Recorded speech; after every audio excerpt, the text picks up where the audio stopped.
بسم اللہ الرحمن الرحیم۔ السلام علیکم۔ پلیز چینل کو سبسکرائب کریں، ویڈیو کو لائک کریں، شکریہ۔ حضرت عائشہ رضی اللہ تعالی عنہا کے پاس ایک رنگین باریک پردہ تھا جسے انہوں نے اپنے گھر کے ایک طرف پردہ کے لیے لٹکا دیا تھا۔ آپ صلی اللہ علیہ وآلہ وسلم نے فرمایا کہ میرے سامنے سے اپنا یہ پردہ ہٹا دو، کیونکہ اس پر نقش شدہ تصاویر برابر میری نماز میں خلل انداز ہوتی رہی ہیں۔ نبی کریم صلی اللہ علیہ وآلہ وسلم کو ایک ریشم کی قبا تحفہ میں دی گئی۔ اسے آپ صلی اللہ علیہ وآلہ وسلم نے پہنا اور نماز پڑھی، لیکن آپ صلی اللہ علیہ وآلہ وسلم جب نماز سے فارغ ہوئے تو بڑی تیزی کے ساتھ اسے اتار دیا، گویا آپ صلی اللہ علیہ وآلہ وسلم اسے پہن کر ناگواری محسوس کر رہے تھے۔ آپ صلی اللہ علیہ وآلہ وسلم نے فرمایا، یہ پرہیزگاروں کے لیے لائق نہیں ہے۔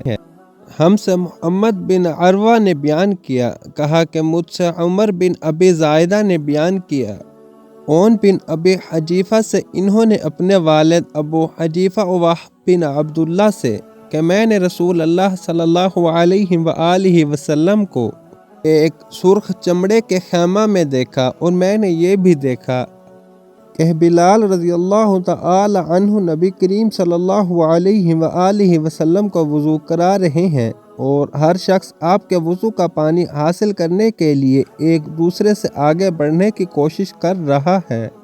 اگر کسی کو تھوڑا سا بھی مل جاتا تو وہ اسے اپنے اوپر مل لیتا، اور اگر کوئی پانی نہ پا سکتا تو اپنے ساتھی کے ہاتھ کی تری ہی حاصل کرنے کی کوشش کرتا۔ پھر میں نے بلال رضی اللہ تعالی عنہ کو دیکھا کہ انہوں نے اپنی ایک برچی اٹھائی جس کے نیچے لوہے کا پھل لگا ہوا تھا، اور اسے انہوں نے گاڑ دیا۔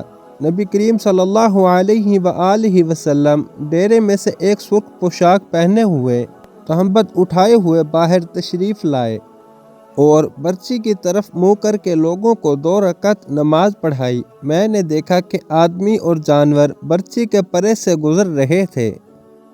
صحیح بخاری شریف کی حدیث سے مروی ہے۔ اللہ تعالی ہم کو اس پر پختہ یقین کے ساتھ عمل کرنے کی توفیق عطا فرمائے، ہماری زندگیوں کو ایمان کی دولت سے مالا مال فرمائے، آمین۔ السلام علیکم۔